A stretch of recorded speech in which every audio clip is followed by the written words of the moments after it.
Aujourd'hui, ça, c'est mes épisodes préférés. On va aller voir la gamme spéciale et on va en goûter surtout. Allez, viens. Adrien, ça va? Cadre incroyable. Ah bah oui, toujours. Quand tu m'as dit aujourd'hui c'est Spécial G, je me suis dit déjà d'une, il va me présenter et de deux, je pense que tu vas me faire goûter. Donc la Spécial G, c'est quoi? C'est une huître qui est charnue avec une longueur en bouche qu'on appelle un petit goût noisette. Moi, je dis une longueur en bouche, c'est-à-dire un goût qui va durer 15-20 minutes après avoir mangé l'huître. Ok, d'accord. Donc c'est une huître d'exception, très charnue. On est sur une huître qui est plutôt âgée, qui tire vers les 4 et 5 ans. Donc l'huître, elle est très polie. C'est vraiment marqueur de qualité. Elles sont super belles hein, déjà, juste là. C'est une huître qui a beaucoup de chair, qui a un gros nœud. C'est vraiment dans le nœud aussi qu'on va retrouver énormément le goût. Tu vas vraiment avoir du croquant. Ouais, sentir aussi l'explosion en bouche. Le but d'une spéciale, c'est vraiment qu'on ait une huître charnue. Là, c'est parti là, c'est mon préféré là. Mais c'est délicieux. Et voilà, moi j'adore.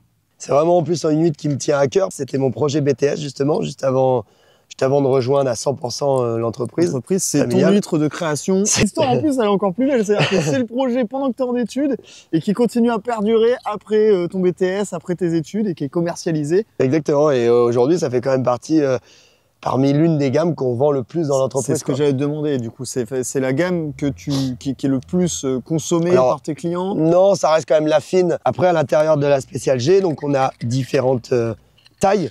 On va jusqu'à de la 00 par exemple. Donc là, c'est une huître que tu peux la passer au four par exemple, qui est quasiment pas mangeable directement. Ouais. C'est une huître qui fait 250 grammes. Après, on a le 0, le 1, le 2, le 3.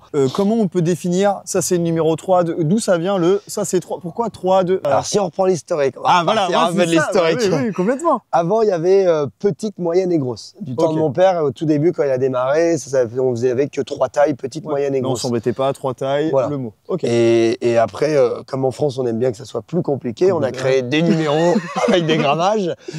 Quand c'est que vous mettez des virgules après 0,5, 0,75. Je pense qu'on va y arriver un jour. Et du coup, on a créé donc tous ces numéros. Donc maintenant, ça part du 5 jusqu'au 00. Traditionnellement, les gens se sont orientés vers du 3, alors qu'avant, donc la huître qui était la plus consommée, ce qu'on appelait la moyenne. Oui. Et c'était en fait un mix de 3 et de 2. En France, on mange majoritairement du 3. Et quand tu vas aller en Asie, ça va être l'inverse. Ils vont manger beaucoup de 1 et de 0. Dans le sud de la France, on mange beaucoup de 2.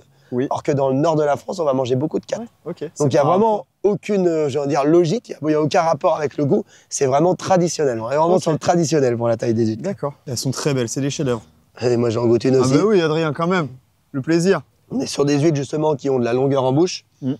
On est sur une huître qui est âgée, 4-5 ans généralement. Et on est sur une huître qui a reçu aussi quasiment toute l'année un affinage en clair. Le fait de réduire le taux de chair va vraiment nous augmenter ce que j'appelle le goût de l'huître. Forcément. Après, tu le retranscriras avec un goût noisette que tu veux, mais ça va vraiment nous prolonger cette douceur en bouche. Le sel va pas nous attaquer. C'est vraiment la combinaison d'une huître âgée sur les bons parcs qui font une belle huître. Ça, c'est pareil. Chaque année, suivant les parcs, suivant les conditions météorologiques, ça peut varier. Il y a des années, des parcs qui vont faire des spéciales et d'autres années, ça va plutôt faire de la fine. On la prend sur le bon parc au bon moment. Affinage en clair, on l'adoucit et là, tu as vraiment un produit d'exception. Adrien, merci pour cette dégustation, cette découverte. Là, on est bien. Ah là, oui, là, on est très très bien. T'as un beau métier. Hein.